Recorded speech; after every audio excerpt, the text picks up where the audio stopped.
صل على سيدنا ومولانا محمد وعلى بسم اللہ الرحمن الرحیم۔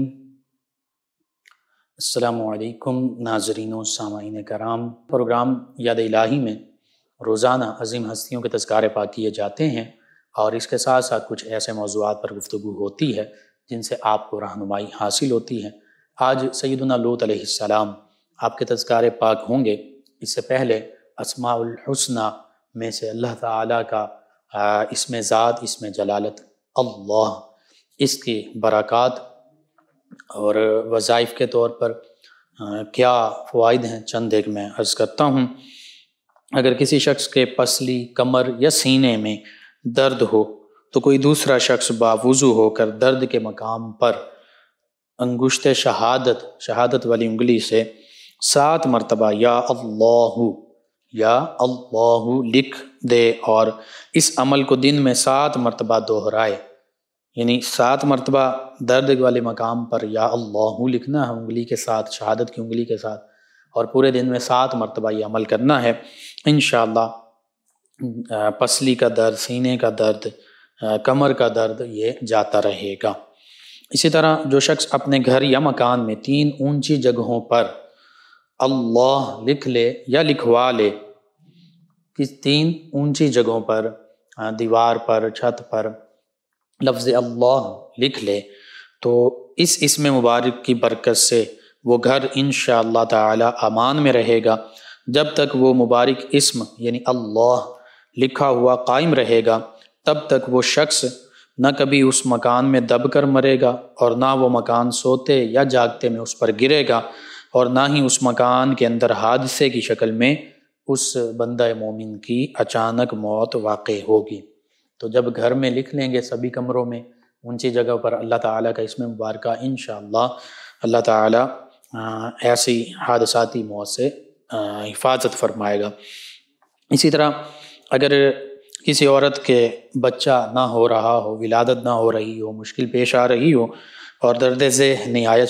شدید ہو رہے ہوں، شدید درد ذہ ہو رہے ہوں، تو 121 بار اللہ یہ اسم مبارک پڑھ کر گڑ پر یا خمیر وغیرہ پر دم کر کے 3 حصے کر کے ایک حصہ عورت کو کھلایا جائے۔ 3 حصے کریں گے، ایک کر کے وہ تینوں حصے کھلائے جائیں، انشاءاللہ اللہ تعالیٰ کے فضل و کرم سے فوراً مشکل آسان ہوگی۔ اسی طرح کند ذہن بچے کے حوالے سے جو شخص صبح نہار منہ تازہ روٹی پکا کر اس پر 7 مرتبہ اللہ، انگلی سے بھی لکھا جا سکتا ہے، انگلی سے لکھ کر کند ذہن بچے کو کھلائے گا اور 7 دن یا 11 دن یا 21 دن جیسی ہی ضرورت ہو یہ عمل کرے گا، انشاءاللہ کند ذہن بچے کا ذہن کھل جائے گا۔ اور اگر کسی شخص کو کسی وجہ سے کھیت کے برباد ہونے کا خدشہ ہو، فصل کے برباد ہونے کا خدشہ ہو، تو وہ اللہ تعالیٰ کا اسم مبارک اللہ اور اللہ باقی یہ پورا لکھ لے، اللہ باقی 3 مرتبہ 4 عدد کوری ٹھیکریوں پر، ٹھیکریاں لینی ہیں کوری، نئی ٹھیکریاں جو ہیں ان پر لکھ کر ایک ٹھیکری جو ہے کھیت کے چاروں کونوں میں دبا دیں۔ 4 کوری یعنی نئی ٹھیکریاں لیں گے، ان ٹھیکریوں پر اللہ باقی یہ لکھیں گے اور ایک ٹھیکری جو ہے کھیت کے چاروں کونوں میں دبا دیں، انشاءاللہ وہ فصل برباد ہونے سے محفوظ رہے گی۔ اسی طرح جو شخص فجر کی سنتوں اور فرض نماز کے درمیان 121 مرتبہ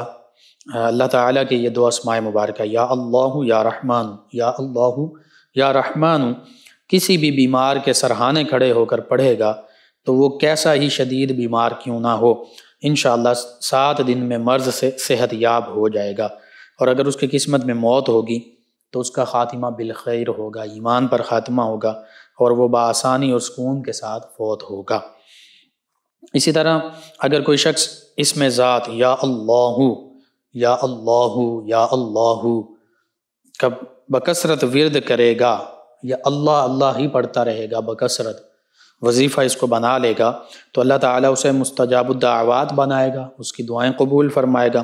اور اس کی ہر دعا خواہ اپنے لیے ہو یا دوسروں کے لیے قبولیت کا شرف حاصل کرے گی۔ اسی طرح جو شخص روزانہ بلا ناغہ اللہ تعالیٰ کا اسم مبارک یوں پڑھے، یا اللہ یا ہو، یا اللہ یا ہو، یا اس طرح بھی پڑھا جا سکتا ہے، یا اللہ یا ہوا، یا اللہ یا ہوا، 1000 مرتبہ کم از کم پڑھے روزانہ بلا ناغہ، تو اللہ تعالیٰ اسے کمال یقین کے ساتھ رزق عطا فرمائے گا۔ اللہ پر یقین رکھتے ہوئے پڑھے، اللہ تعالیٰ رزق کے معاملات اس کے بہتر فرما دے گا۔ اور پھر جو شخص نماز جمعۃ المبارک سے پہلے طہارت و صفائی اور سکون قلب کے ساتھ 100 مرتبہ اس اسم مبارکہ کا ورد کرے گا، اللہ اللہ اللہ پڑھے گا 100 مرتبہ نماز جمعہ سے پہلے، پاکیزہ حالت میں سکون قلب اطمینان کے ساتھ، اس کے تمام کام آسان ہو جائیں گے۔ اور اگر کوئی شخص بیمار ہو اور حکماء اس کے علاج سے عاجز ہوں، لا علاج کہہ چکے ہوں، تو اس اسم مبارک کی کثرت سے تلاوت کرے، کثرت سے اللہ اللہ اللہ پڑھتا رہے، اور اللہ تعالیٰ سے دست بدعا ہو، دعا کرے، انشاءاللہ اسے شفاء کلی عطا ہوگی، مکمل شفا اللہ تعالیٰ عطا فرمائے گا۔ اور جو شخص اسم مبارک یا اللہ روزانہ 1000 مرتبہ پڑھے گا، اس کے دل سے تمام شکوک و شبہات دور ہوں گے، وسوسے دور ہو جائیں گے، اور دل میں احکام الہیہ کی محبت پیدا ہوگی۔ تو یہ بہت ہی خوبصورت وظائف ہیں، اور اگر اللہ تعالیٰ کے مبارک نام کو، اللہ کو جلی قلم سے خوبصورت بڑا کر کے لکھے، اور اللہ تعالیٰ کا لفظ اللہ جو ہے اس کو علیحدہ کر لے، اور جو مسافر باہر جاتا ہے وہ حرف اللہ تعالیٰ کے الف کو اپنے بازو پر تعویذ بنا کر باندھے، یعنی مسافر ہے، گھر سے کہیں جا رہا ہے، اور باقی جو للہ بن گیا، اللہ کے سوا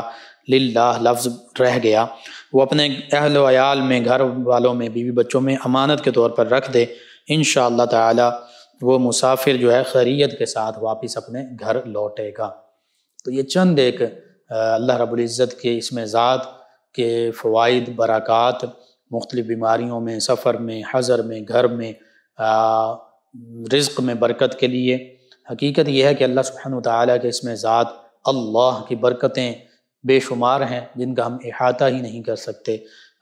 بہرحال اللہ سبحانہ وتعالیٰ کے اسم ذات اللہ، اس کو کثرت سے پڑھا جائے، جتنا زیادہ سے زیادہ ہو سکے، اور دوسرے اسماء مبارکہ کے ساتھ بھی پڑھا جا سکتا ہے،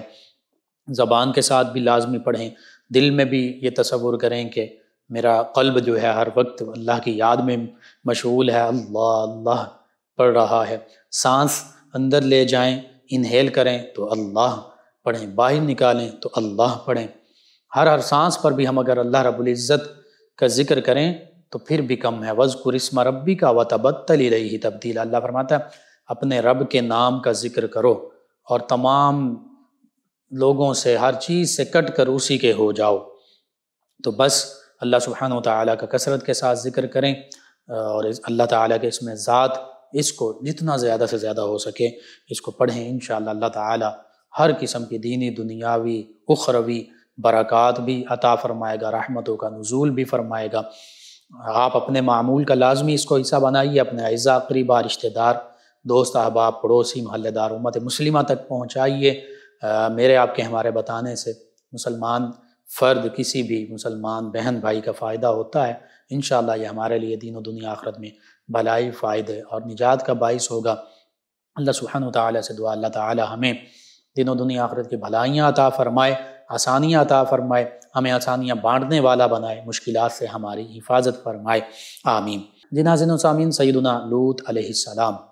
انبیاء کرام علیہ السلام میں سے ہیں، اور اللہ سبحانہ وتعالیٰ نے اس کائنات کو تخلیق فرمایا۔ اللہ رب العزت کے سوا ہر چیز مخلوق ہے، اللہ تعالیٰ، اللہ کی صفات، اللہ کا کلام جو ہے اس کے سوا ہر چیز مخلوق ہے۔ یہ ساری کائنات اللہ کی مخلوق میں شامل ہے۔ دو ایسی مخلوقات ہیں جن کو اللہ تعالیٰ نے شریعت کا مکلف ٹھہرایا ہے، شریعت کا پابند ٹھہرایا ہے، ایک ہیں انسان اور دوسرے ہیں جنات۔ فرشتے جو ہیں وہ نوری مخلوق ہیں، اللہ تعالیٰ نے ان کی سرشت ایسی رکھی ہے، ان کی جبلت، ان کی فطرت ایسی ہے کہ ان سے کسی قسم کا کوئی گناہ ہو ہی نہیں سکتا۔ تمام کے تمام فرشتے معصوم عن الخطا ہیں، فرشتوں کے سردار سیدنا جبریل امین علیہ السلام ہیں، پھر انسانیت کا سردار میرے آپ کے ہم سب کے آقا و مولا صلی اللہ علیہ وآلہ وسلم ہیں، اور نہ صرف انسانیت کے بلکہ تمام مخلوقات کے، جنات کے، حتیٰ کہ فرشتوں کے، حتیٰ کہ تمام انبیاء و مرسلین علیہم الصلاۃ و تسلیم کے بھی سردار میرے آپ کے ہم سب کے آقا و مولا صلی اللہ علیہ وآلہ وصحبہ وبارک وسلم ہیں۔ نبی کریم صلی اللہ علیہ وآلہ وسلم آخری نبی ہیں، آخری رسول ہیں۔ آپ کے بعد کوئی نیا نبی، کوئی نیا رسول نہیں آئے گا، کوئی نئی کتاب نہیں آئے گی، کوئی اور نئی امت نہیں آئے گی۔ آقا کریم صلی اللہ علیہ وآلہ وسلم سے پہلے کم و بیش 1,24,000 انبیاء و مرسلین علیہم الصلاۃ و تسلیم اس کائنات ارضی میں تشریف لائے، اور تمام انسانیت کو اپنے اپنے عہد مبارکہ میں اپنی اپنی اقوام، اپنے اپنے ممالک، اپنے اپنے علاقوں کے لوگوں کو جہاں جہاں وہ مبعوث کیے گئے وہاں وہاں وہ اسلام کی دعوت دیتے گئے۔ ان کے دعوت کے پیغام میں خاص طور پر جو چیزیں تھیں، اللہ تعالیٰ کی وحدانیت، کہ اللہ وحدہ لا شریک ہے، وہی معبود ہے، اس کے سوا کوئی عبادت کے لائق نہیں، وہ اکیلا ہے، وہ بے نیاز ہے، اس نے کسی کو جنا نہیں اور وہ کسی سے جنا نہیں گیا، اور کوئی اس کا ہمسر نہیں۔ سورہ اخلاص مختصراً یہی سمجھ لیجئے، یہ تمام انبیاء کرام علیہ السلام کے پیغام کا پہلا حصہ ہوتا تھا، وحدانیت کا پیغام دینا۔ پھر ہر اللہ کے نبی، ہر اللہ کے رسول علیہ الصلاۃ والسلام وہ اپنی نبوت، اپنی رسالت کی گواہی بھی لوگوں سے لیتے رہے، انہیں بتاتے رہے کہ ہمیں اللہ رب العزت نے نبوت اور رسالت سے نوازا ہے، اور تم لوگوں تک ہمیں اللہ تعالیٰ نے اپنا پیغام دے کر بھیجا ہے۔ صحائف انبیاء کرام علیہ السلام، توراۃ، زبور، انجیل، صحف ابراہیم، قرآن پاک میں بھی صحف ابراہیم و موسیٰ، سیدنا ابراہیم علیہ السلام پر بھی صحائف نازل ہوئے، سیدنا موسیٰ علیہ السلام پر اور کتابیں بھی نازل ہوئیں۔ تو توحید و رسالت یہ سب سے پہلا بنیادی پیغام تھا انبیاء کرام علیہ السلام کا۔ اس کے بعد امر بالمعروف، نیکی کا حکم دینا، ہر نیکی اور بھلائی کا کام اپنی امتوں تک اس کا حکم بھی دیا، اس کا پیغام بھی دیا۔ پھر نہی عن المنکر، یعنی تمام برائیوں، ظلم، فحاشی کے کاموں سے روکا، یہ سبھی انبیاء کرام علیہ السلام کا طریقہ رہا۔ تو یہ تزکیہ باطن، یہ چیزیں جو ہیں یہ انبیاء کرام علیہ السلام کی بعثت کا مقصد رہی ہیں، اور حقیقت یہ ہے نہ صرف مسلمانوں کے لیے بلکہ تمام کائنات انسانی کے لیے۔ سیدنا آدم علیہ السلام سے لے کر آپ کی نسل کا جب آغاز ہوا، اس نسل آدم سے لے کر تا قیام قیامت آخری انسان تک جو انبیاء کرام علیہ السلام کا پیغام تھا، جس کی فائنل صورت جو ہے وہ اب آقا کریم صلی اللہ علیہ وآلہ وسلم کی بعثت اور تشریف آوری اور اظہار نبوت کے بعد سے تا قیام قیامت تک وہ تمام انسانیت کے لیے وہی اب قابل عمل ہے۔ تو انبیاء کرام علیہ السلام بھی وہی پیغام دیتے گئے، اگرچہ شرعی مسائل جو تھے ان میں تھوڑا بہت فرق رہا، لیکن جو بنیادی مقصد تھا، بنیادی پیغام تھا، وہ تقریباً یہی تھا، توحید و رسالت کی گواہی، امر بالمعروف، نہی عن المنکر۔ اور ان سبھی چیزوں کا مقصد کیا تھا؟ ان تعلیمات کا مقصد صرف اور صرف انسانیت کی فوز و فلاح تھی، اس دنیا میں بھی، کہ انسان اپنے پیدا کرنے والے خالق، مالک، رازق کے احکام اور پیغام پر سر تسلیم خم کر لیں اور مسلمان ہو جائیں، تسلیم کرنے والے بن جائیں، اس دنیا میں بھی کامیابی پا لیں، کل روز محشر بھی اللہ کی بارگاہ میں سرخرو ہو جائیں۔ یہی مقصد تھا۔ جن لوگوں نے سیدنا آدم علیہ السلام سے لے کر سیدنا عیسیٰ علیہ السلام تک اور پھر آقا کریم صلی اللہ علیہ وآلہ وسلم کی بعثت مبارکہ سے تا قیام قیامت انبیاء کرام علیہ السلام کی تعلیمات کو مانا، اور پھر آقا کریم صلی اللہ علیہ وآلہ وسلم کی بعثت کے بعد جو نبی علیہ السلام، پہلے انبیاء کرام علیہ السلام کی شریعتیں منسوخ ہو گئیں، اب آقا کریم صلی اللہ علیہ وآلہ وسلم کی شریعت مبارکہ یعنی دین اسلام ہی قابل قبول بھی ہے، قابل عمل بھی ہے، اللہ کی بارگاہ میں پسندیدہ بھی ہے۔ وَمَن يَبْتَغِ غَيْرَ الْإِسْلَامِ دِينًا فَلَن يُقْبَلَ مِنْهُ وَهُوَ فِي الْآخِرَةِ مِنَ الْخَاسِرِينَ۔ اللہ سبحانہ وتعالیٰ فرماتا ہے کہ جو اسلام کے سوا کسی اور دین کو قبول کرے گا اختیار کرے گا اس سے اس کا دین وہ مذہب وہ قبول نہیں کیا جائے گا، اور وہ آخرت میں خسارہ پانے والوں میں سے ہوگا، نقصان اٹھانے والوں میں سے ہوگا، یعنی جہنم میں جانے والوں میں سے ہوگا، نان بلیورز میں شامل ہوگا۔ اللہ تعالیٰ کی رحمت اس کے شامل حال نہیں ہوگی، کیونکہ اللہ تعالیٰ نے انسان کو پیدا فرمایا ہے تو اللہ تعالیٰ نے انسان کی رہنمائی کے لیے مختلف ادوار میں کم و بیش 1,24,000 انبیاء و مرسلین علیہم الصلاۃ و تسلیم مبعوث فرمائے۔ ہر عہد کے جو نبی تھے ان پر ایمان لانا، ان کی تعلیمات کو اپنانا، سر تسلیم خم کرنا یہ لازمی تھا۔ اب چونکہ نبی کریم صلی اللہ علیہ وآلہ وسلم کی نبوت ہے، آپ کی رسالت ہے تا قیام قیامت، اور اس کے بعد بھی بالخصوص اس دنیا میں چونکہ انسان اور جنات مکلف ہیں، اللہ تعالیٰ کے احکام کے پابند ہیں، تو ان دونوں مخلوقات کے لیے نبی کریم صلی اللہ علیہ وآلہ وسلم کے پیغام پر ایمان لانا ضروری ہے۔ بصورت دیگر وہ ان کا کوئی بھی مذہب ہو، غیر مذہب ہوں، لا دین ہوں، لبرل ہوں، سیکولر ہوں، دہریے ہوں، کوئی بھی کسی بھی مذہب کو اختیار کریں، وہ اللہ کی بارگاہ میں قابل قبول نہیں ہے۔ میں نے آیت مبارکہ اور ان الدین عند اللہ الاسلام، اللہ سبحانہ وتعالیٰ نے فرما دیا بے شک اللہ کے نزدیک پسندیدہ دین اسلام ہی ہے۔ تمام انبیاء کرام علیہ السلام بھی دین اسلام ہی کی تعلیم لائے، لیکن آقا کریم صلی اللہ علیہ وآلہ وسلم کی تشریف آوری اور بعثت کے بعد وہ شریعتیں منسوخ ہو گئیں۔ جیسے ہی دوسرے نبی آتے، ایک نبی اللہ کی بارگاہ میں حاضر ہو جاتے، ان کے بعد جو نبی آتے پھر ان کی شریعت لاگو ہو جاتی، اور چونکہ آقا کریم صلی اللہ علیہ وآلہ وسلم آخری نبی ہیں تو اللہ کی طرف سے آپ ہی کی شریعت اب تا قیام قیامت ہے، دین اسلام ہی تا قیام قیامت قابل عمل ہے، اللہ کی بارگاہ میں پسندیدہ دین ہے۔ بہرحال انبیاء کرام علیہ السلام بڑی عظمتوں رفعتوں کے مالک ہیں، اور یہ اسلام کی امت مسلمہ کو اللہ تعالیٰ نے ایسا شرف عطا فرمایا۔ اسلام ایسا عالمگیر دین ہے، یونیورسل دین ہے، آفاقی دین ہے، تمام انسانیت کے لیے، تمام کائنات کے لیے، بلا تفریق رنگ، نسل، مذہب، کہ اگر کوئی بھی آج بھی چاہے وہ کسی بھی مذہب سے تعلق رکھتا ہے، یہودی ہے، عیسائی ہے، ہندو ہے، سکھ ہے، جین مت سے تعلق رکھتا ہے، بدھ مت سے تعلق رکھتا ہے، مجوسی ہے، آتش پرست ہے، یا لادین ہے، دہریہ ہے، کسی بھی مذہب کی پیروی نہیں کرتا، آج بھی اگر وہ اللہ کے پیارے حبیب صلی اللہ علیہ وآلہ وسلم کے دین کی تعلیمات کو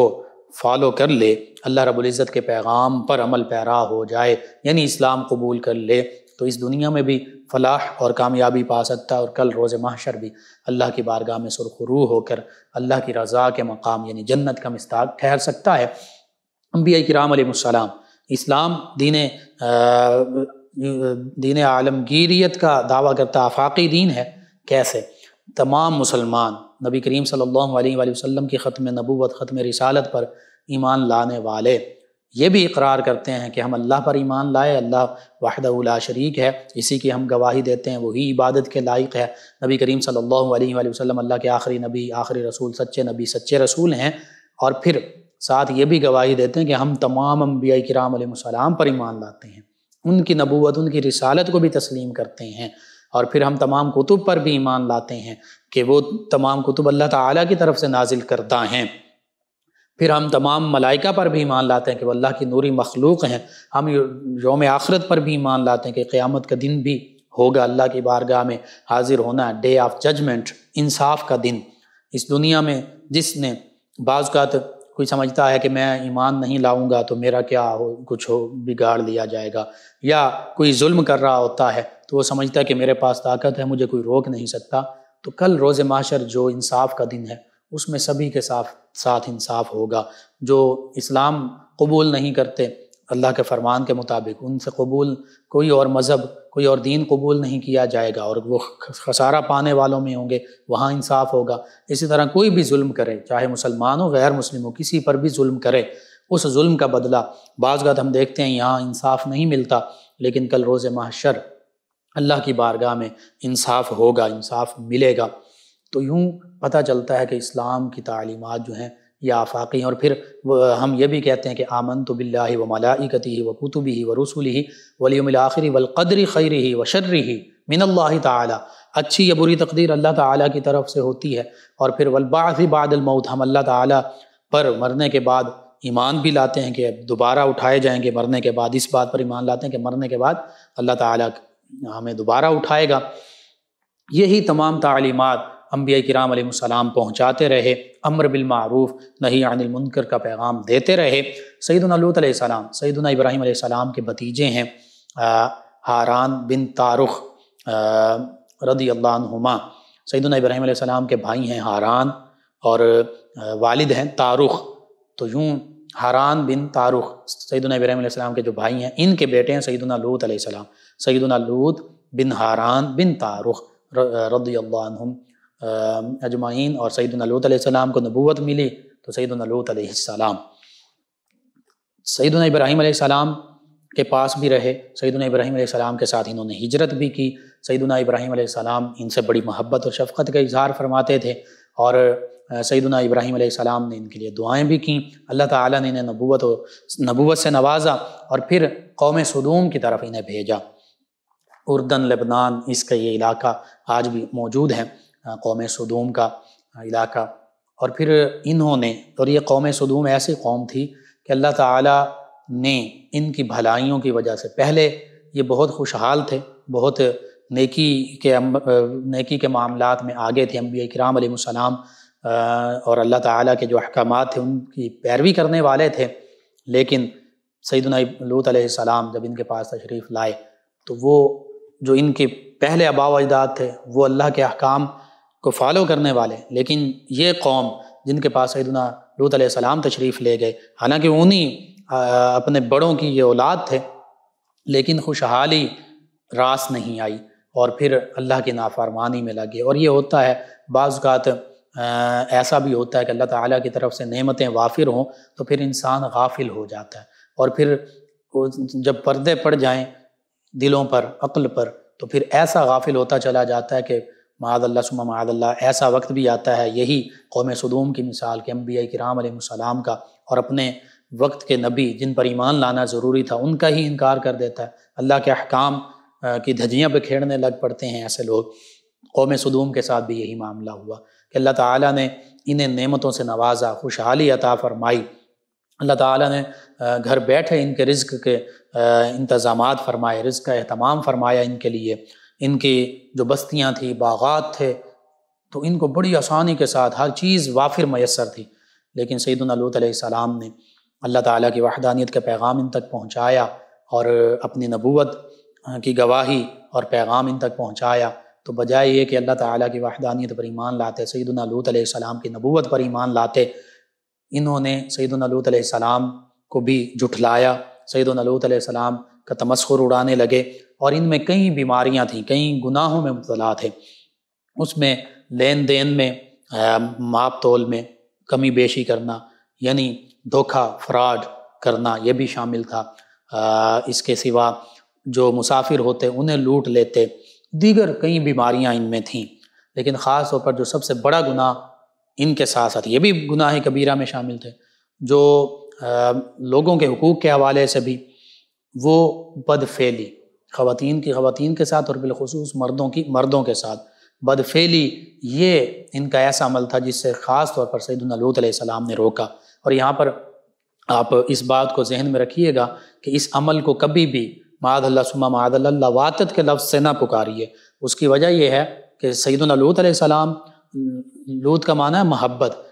بہت زیادہ محبت، سیدنا ابراہیم علیہ السلام ان سے بہت زیادہ محبت فرمایا کرتے تھے، اس لیے ان کا نام لوط پڑ گیا۔ تو لواطت اس فعل کو نہیں کہا جا سکتا، یعنی لوط علیہ السلام کے ساتھ نسبت نہیں دی جا سکتی۔ ہاں، یہ بدفعلی، اغلام بازی، اس طرح کے الفاظ، بد کرداری، فحاشی، یہ لفظ بولے جا سکتے ہیں۔ عام طور پہ عام لوگ اور بعض اوقات کچھ پڑھے لکھے لوگ بھی یہ لفظ بول دیتے ہیں، یہ لفظ نہیں بولنا چاہیے۔ بہرحال یہ اس بدفعلی میں مبتلا تھے۔ سیدنا لوط علیہ السلام نے بہت روکا انہیں، سورہ ہود میں، دیگر سورتوں میں، بالخصوص سورہ ہود میں 12ویں پارے میں تفصیل کے ساتھ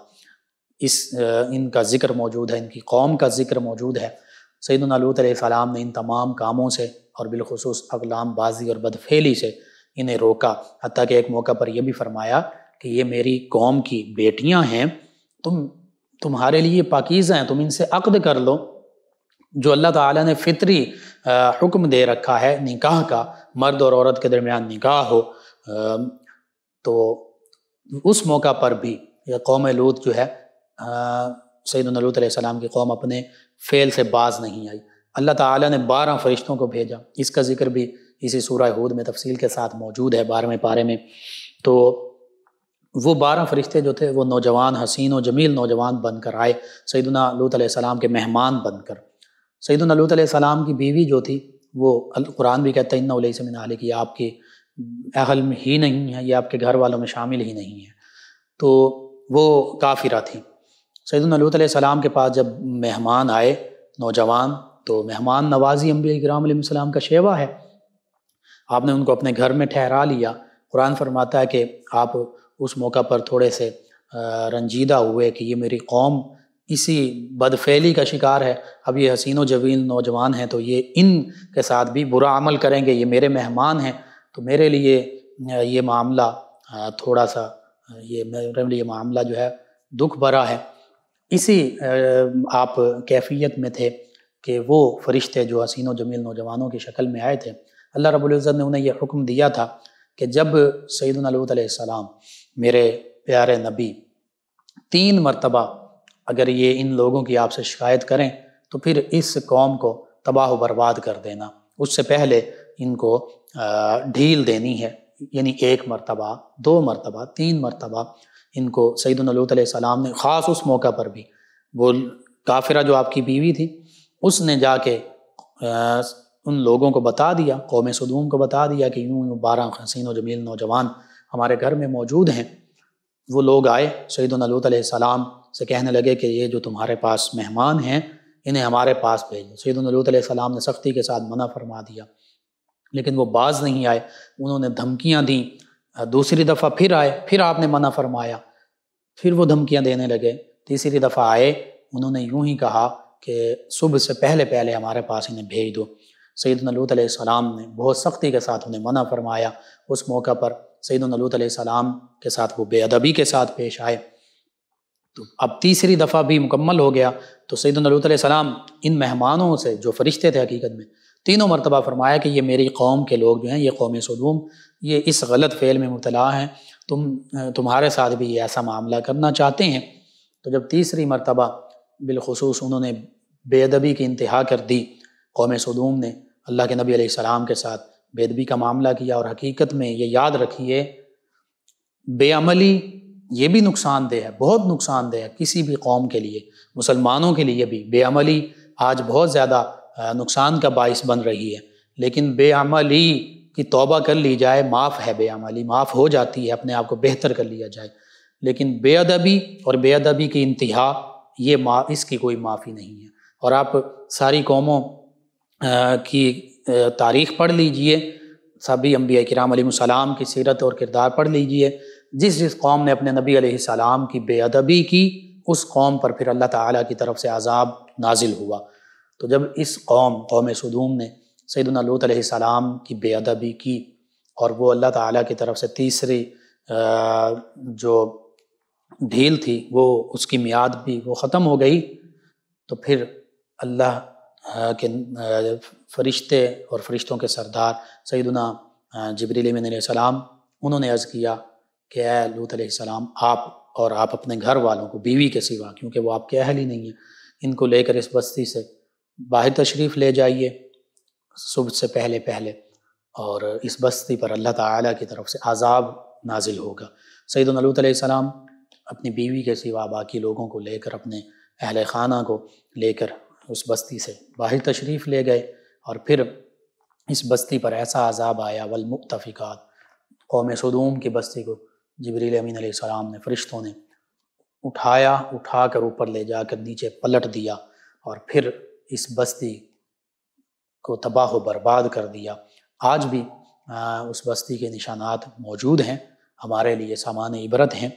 جو جردن اردن کے علاقے میں جاتے ہیں وہ وہاں اہل سدوم کا علاقہ دیکھ سکتے ہیں، کیسے وہ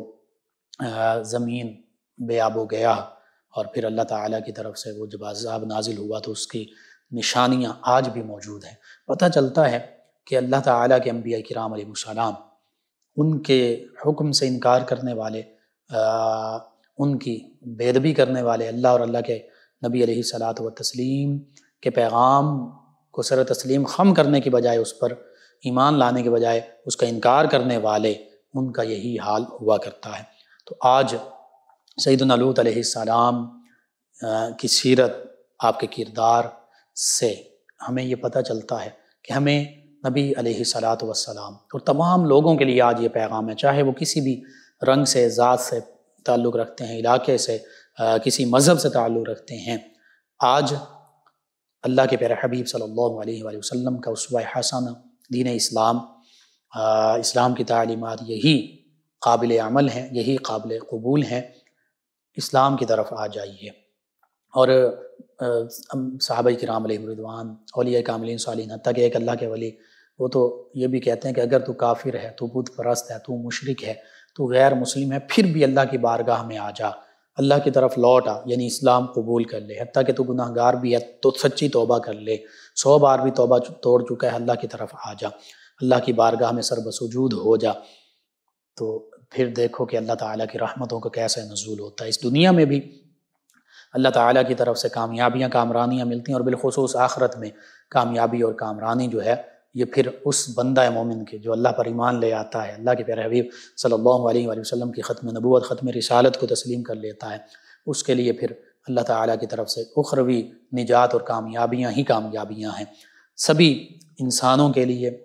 بالخصوص اسلام کی دعوت کا پیغام ہے، اور پھر تمام مسلمانوں کے لیے، ایمان والوں کے لیے یہ پیغام ہے کہ سچی توبہ کی جائے، اللہ کی طرف رجوع کیا جائے۔ پھر دیکھیے ہمیں دین و دنیا آخرت کی بھلائیاں کیسے حاصل ہوتی ہیں۔ اللہ سبحانہ و تعالیٰ سے دعا ہے، اللہ تعالیٰ ہمیں نبی کریم صلی اللہ علیہ وآلہ وسلم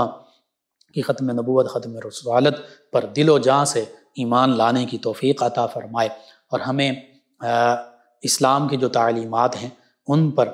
جب ہم ایمان لائے ہیں، اگر جنہوں نے جو ایمان نہیں لائے انہیں ایمان لانے کی توفیق عطا فرمائے، ہم ایمان لائے ہیں، ہمیں سابق قدمی عطا فرمائے، ہمارا خاتمہ بالخیر ہو، اور اس دنیا میں نبی کریم صلی اللہ علیہ وآلہ وسلم کے اسوہ حسنہ پر ہم عمل پیرا ہونے والے بن جائیں، اور اللہ تعالیٰ تمام انبیاء کرام علیہ السلام کے تصدق سے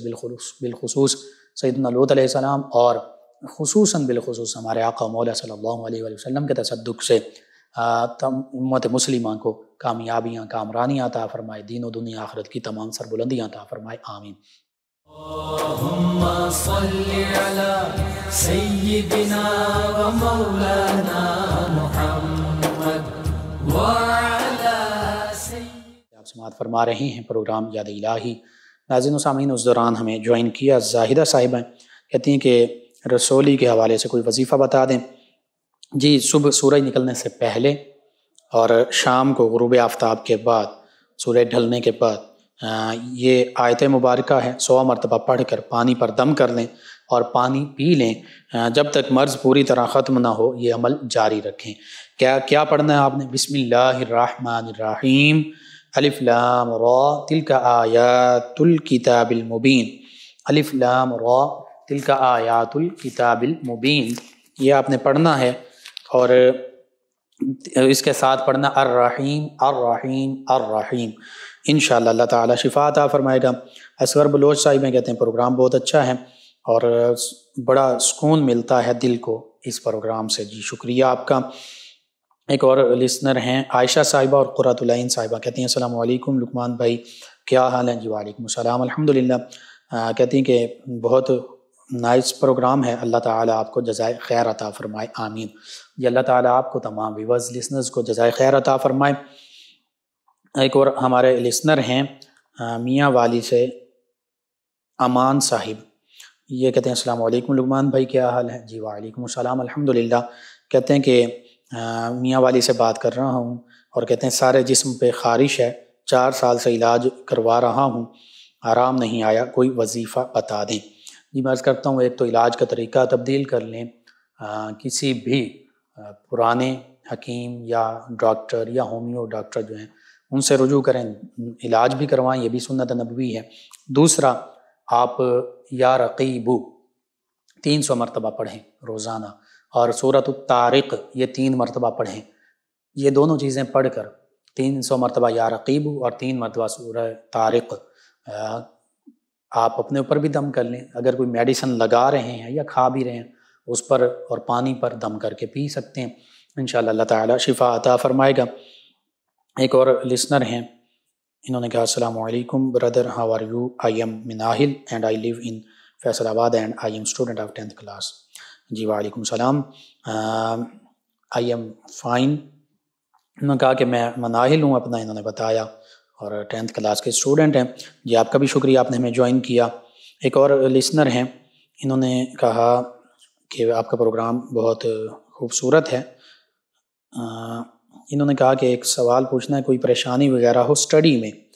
تو اس کے حوالے سے وظیفہ بتا دیں. غالباً یہ مناہل ہی ہیں, انہوں نے ہی پوچھا ہے. جی میں بتاتا ہوں. ایک تو ہر فرض نماز کے بعد دایاں ہاتھ سر کے دائیں جانب رکھ کر 11 مرتبہ یا قویو یا قویو یا قویو پڑھیں, اور اسی طرح سورہ علم نشرح اس کو کم از کم روزانہ 41 مرتبہ پڑھیں, اور اول آخر درود پاک تعداد میں پڑھ کر اپنے اوپر دم کریں. ربی زدنی علما دعا کے طور پر, وظیفے کے طور پر یہ بھی پڑھ سکتی ہیں. انشاءاللہ اللہ تعالیٰ بہتری فرما دے گا. اصغر صاحب ہیں, انہوں نے کہا السلام علیکم سر. جی وعلیکم السلام. کہتے ہیں بیماری اور غربت کے لیے یا سلام یا رزاق پڑھ سکتے ہیں؟ جی بالکل پڑھ سکتے ہیں, کثرت کے ساتھ پڑھیں, اللہ تعالیٰ بہتری فرما دے گا. ایک اور لسنر ہیں کلثوم صاحبہ, غصے کا انہوں نے ذکر کیا کہ غصہ آتا ہے, اور دوسرا پڑوسی جو ہیں وہ برا سلوک کرتے ہیں, تنگ کرتے ہیں, سارے محلے والے ان سے تنگ ہیں. جی میں غصے کے حوالے سے درود پاک کی کثرت کریں, باوضو رہیں, اور بالخصوص سورہ آل عمران کی آیت مبارکہ 134-41 مرتبہ پڑھیں, اول آخر تعداد میں درود پاک پانی پر دم کر کے وہ پی لیں. جو پڑوسی ایسے تنگ کرتے ہیں سبھی مل کر ان سے بات کر سکتے ہیں, اور بڑے بزرگ جو ہیں انہیں کہا جائے وہ بات کریں ان سے. اس حوالے سے حدیث مبارکہ میں ایک واقعہ ملتا ہے کہ ایک صحابی رضی اللہ عنہ کو ان کا پڑوسی جو ہے وہ تنگ کرتا تھا. نبی کریم صلی اللہ علیہ وسلم کی بارگاہ میں حاضر ہوا تو آپ نے فرمایا کہ تم اپنے گھر کا سامان وغیرہ سارا باہر راستے میں رکھ دو. تو اس نے ایسا ہی کیا. جب باہر سب کچھ رکھا تو لوگ جو بھی گزرتے وہ کہتے کہ بھائی تم نے یہ سارا ساز و سامان اپنا گھر کا یہ باہر کیوں رکھا ہوا ہے؟ تو وہ کہتے کہ میرا پڑوسی مجھے تنگ کرتا ہے, میں اس کے اذیتوں سے تنگ آ چکا ہوں, تو بس میں تنگ آ کر میں سب کچھ باہر رکھ دیا ہے. تو پھر لوگوں نے اس پڑوسی کو جو تنگ کرتا تھا اس کو کہا, اس کو سمجھایا کہ تم اپنے پڑوسی کے ساتھ ایسا معاملہ کرتے ہو, اتنا تنگ کرتے ہو کہ یہ نوبت آ گئی. تو پھر یہ ہماری تعلیم کے لیے بھی خاص طور پر واقعہ. تو پھر اس پڑوسی نے کہا کہ اب میں کسی قسم کی آپ کو تکلیف نہیں دوں گا. تو بہرحال پڑھنے کے لیے درود تنجینا 1000 مرتبہ پڑھ لیجئے, یہ پڑھا جا سکتا ہے, اور اللہ کو یاد کیجئے. اللہ تعالیٰ یا سلاموں کی کثرت کر سکتے ہیں سلامتی کے لیے, اور پھر محلے کے جو بزرگ ہیں ان کو کہا جائے کہ وہ پڑوسیوں کو سمجھائیں. اس حوالے سے میں ایک وعید ذکر کر دیتا ہوں کل روز معاشر حدیث مبارکہ میں, کہ سب سے پہلا جو جھگڑا اللہ کی بارگاہ میں پیش کیا جائے گا وہ پڑوسیوں کا ہوگا. جس نے ستایا ہوگا, تکلیف دی ہوگی, اپنے پڑوسی کو پر ظلم کیا ہوگا, ناانصافی اس کو تکلیف دی ہوگی, اس سے انصاف جو ہے وہ اس مظلوم پڑوسی کو جس کو تنگ کیا تھا اس کو لے کر دیا جائے گا. تو پڑوسیوں کے بڑے حقوق ہیں. نبی کریم صلی اللہ علیہ وسلم نے فرمایا کہ اتنے حقوق مجھے اللہ تعالیٰ نے ارشاد فرمائے, سیدنا جبریل امین علیہ السلام اللہ تعالیٰ کی طرف سے پڑوسیوں کے حقوق مجھے بتاتے رہے کہ مجھے یہ خدشہ ہوا کہ شاید وراثت میں سے بھی, پراپرٹی میں سے بھی پڑوسیوں کو حصہ دیا جائے گا. تو اگر مجھے آپ کے پڑوسی بھی سن رہے ہیں تو انہیں بھی چاہیے کہ وہ آپس میں دوسرے پڑوسیوں کے ساتھ محبت کا معاملہ کریں. آپ دوسروں کے ساتھ اچھائی کا معاملہ نہیں کر سکتے تو برائی کا معاملہ بھی مت کیجیے. دوسروں کو فائدہ نہیں دے سکتے تو ان کو نقصان بھی مت دیجیے.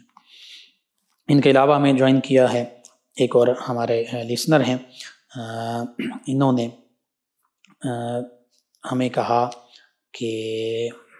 ہمارے ریگولر لسنرز میں شامل ہیں, اور انہوں نے کہا محمد علی صاحب ہیں, محمد علی عباس صاحب, افتخار ڈوگر صاحب, غلام رسول صاحب, محمد احمد صاحب, غلام حسین صاحب ہیں, انہوں نے ہمیں جوائن کیا ہے. اور ان کے علاوہ ہیں ایک لسنر, نام نہیں لکھا, انہوں نے کہا کہ میں پسند کی شادی کرنا چاہتا ہوں, لڑکی کے والدین نہیں مانتے, کوئی وظیفہ بتا دیں. جی میں اس حوالے سے عرض کرتا ہوں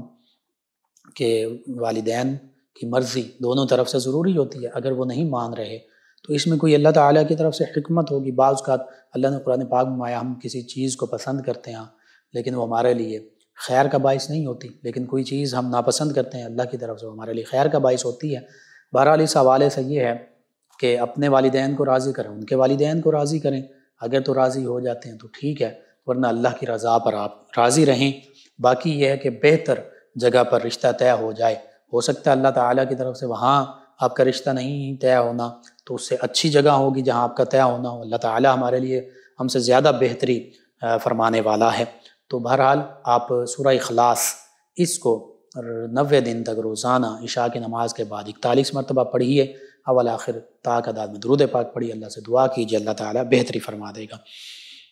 ایک اور لسنر ہیں، انہوں نے ہمیں جوائن کیا اور انہوں نے کہا کہ جو بانجھ جانور ہوتے ہیں،